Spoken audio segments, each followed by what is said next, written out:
বাসায় যেহেতু গেস্ট আসবে তাই আগের দিন রাতের থেকেই সব প্রিপারেশনস নেওয়া স্টার্ট করে দিয়েছি, কারণ পরের দিন গ্যাস থাকবে কি থাকবে না তার থেকে বড় কথা এক হাতে সব সামলাতে হবে। এর জন্য আমি আগের দিন রাতে থেকেই সব রান্নাবান্না স্টার্ট করে দিয়েছি, যাতে করে সব সময় মতো হয়ে যায় এবং আমার বেশি হ্যাসেল পোহাতে না হয়। কাবাব কিন্তু আমি বানিয়ে ফেলেছি, আর কাবাবের রেসিপিটা আমার দেওয়া হয়নি কারণ অনেক তাড়াহুড়ার মধ্যে করেছি। তার থেকে বড় কথা শরীরটা বেশি ভালো ছিল না, একটু সিক ছিলাম, তাই আসলে ওরকমভাবে ভিডিওগুলো মেক করা পসিবল হয়নি। কাবাব যেহেতু বানিয়ে ফেলেছি, আর কাবাবগুলো বেশি করেই বানিয়েছি যাতে করে ফ্রোজেন করে আমি বেশি দিন ফ্রিজে রাখতে পারি। আর যদি আপনারা ফ্রোজেন করেন সেক্ষেত্রে যেটা করবেন, পেঁয়াজটাকে একটু ভেজে নেবেন, এতে করে অনেক দিন আপনারা স্টোর করতে পারবেন, কোনো ধরনের গন্ধ হবে না। আর যদি আপনারা পেঁয়াজটাকে কাঁচা দেন তাহলে হয়তো বা একটু স্মেল হয়ে যেতে পারে।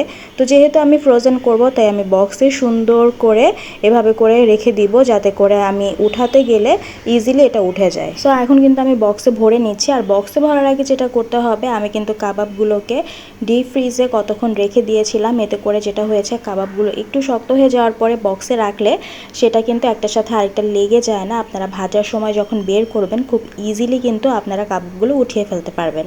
তো আমি যেহেতু আগেই ডিপে কতক্ষণ রেখে নিয়েছিলাম, তো এখন যেটা করছি, বক্সের উপরে একটা পলি দিয়ে তারপর আমি কাবাব দিয়ে উপরে আরেকটা পলি বা একটু পলিটাকে ভাঁজ করে আমি আরও কাবাব রেখে দেখছি। তো এভাবে করেই আমি কিন্তু একটার পর একটা এভাবে করে বক্সে করে রেখে দিব।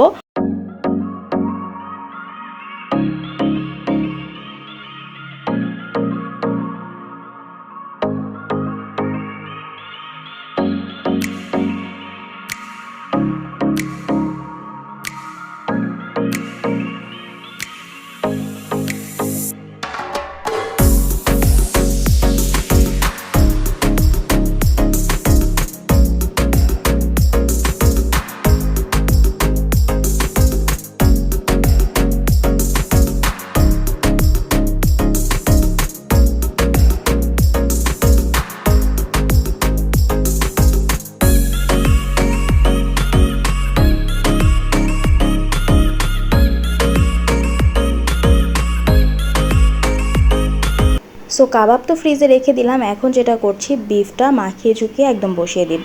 তাই আমি বিফে যা যা মশলা লাগে আসলে বিফ রান্না করতে সব মশলা দিয়ে একসাথে সুন্দর মতো মাখিয়ে তারপর আমি চুলায় বসিয়ে দিব।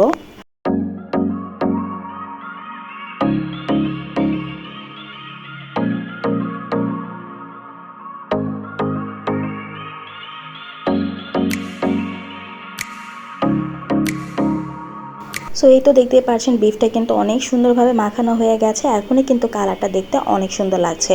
তো এখন আমি চুলায় এটাকে বসিয়ে দেই।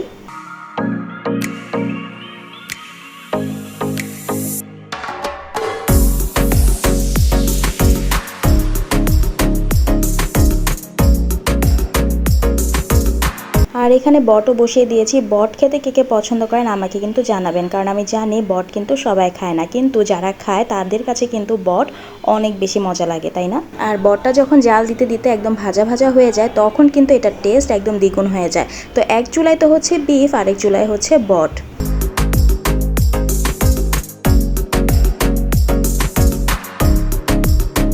চিংড়ি ভুনা করবো, এর জন্য চিংড়িটাকে একটু ফ্রাই করে নিচ্ছি, এতে করে চিংড়ির কালারটা অনেক সুন্দর আসে। সো চিংড়ি ফ্রাই করা হচ্ছে এদিক দিয়ে, আর ওদিক দিয়ে কিন্তু আমি চিকেন রোস্টও বসিয়ে দিয়েছি। আর এই তো এদিকে কিন্তু আমার চিকেন রোস্টের কালারটা সুন্দর এসেছে।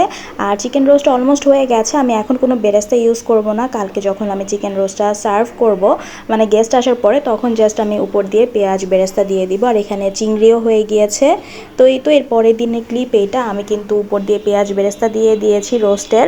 আর আমি শুটকির তরকারিও রান্না করেছিলাম আলু বেগুন দিয়ে, যেটা আমার হাতের খুবই স্পেশাল এবং অনেক বেশি মজা হয়। আর সেই সাথে কিন্তু বিফ ঝুড়া ছিল। কোরবানির সময় যদি গেস্ট আসে আর তাকে যদি ঝুড়া বিফ বা কোরবানির দিন রান্না করা বিফ না খাওয়ায় তাহলে তো হয় না, তাই না? সেই সাথে ছিল দেশি ট্যাংরা মাছ ভুনা।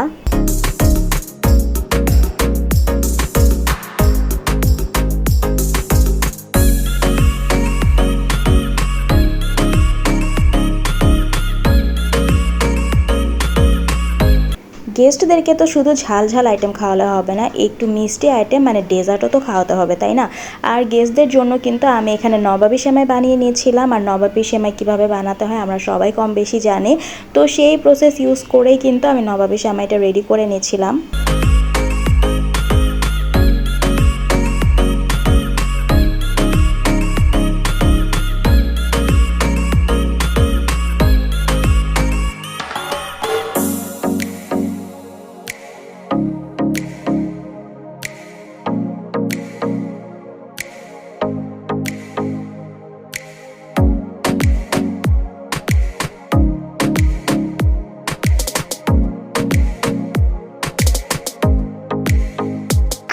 সো এদিকে কিন্তু নবাবী শ্যামা একদম রেডি, তার সাথে কিন্তু বানিয়েছিলাম মজাদার এই পুডিং।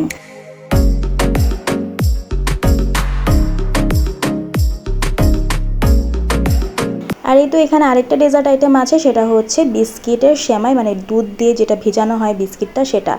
আর আপনাদেরকে তো বলাই হয়নি যে গেস্ট কারা এসেছে, আসলে আমি তাদের ফুটেজও সেরকম নেইনি, সেরকম বলতে আমি কোনো ফুটেজই নেইনি, খালি বাচ্চাদের প্লে টাইমের সময় একটু ভিডিও করেছিলাম। কারণ ওই যে আমি বললাম যে আমি অনেকটা অসুস্থ ছিলাম, আর শরীর যেহেতু ভালো ছিল না, এর মধ্যে অনেক গরম ছিল, তার মধ্যে সব কিছু অ্যারেঞ্জমেন্ট করতে করতে আসলে ওই এনার্জিটাই আর ছিল না। আপনারা তো আমার লাস্ট ভিডিওতে দেখেছেন যে আমি আমার শাশুড়িকে দিয়ে আসতে গিয়েছিলাম।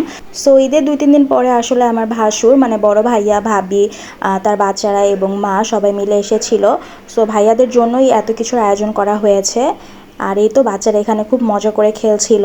এটা হচ্ছে বিকেল টাইমে, আর আম্মু এসেছিল সবার সাথে দেখা করতে এবং সবার সাথে লাঞ্চ করেছে। দেন আমার ছোট ভাইও এসেছিল। তো সবাই মিলে সুন্দর একটি সময় কাটিয়েছিলাম। অসুস্থ থাকার কারণে অনেক কিছু করার ইচ্ছা থাকা সত্ত্বেও অনেক কিছু তো করতে পারিনি, কিন্তু যা করেছি তাতে সবাই অনেক বেশি খুশি হয়েছে, অনেক প্রশংসা করেছে যে প্রত্যেকটা আইটেমই অনেক বেশি মজা হয়েছিল।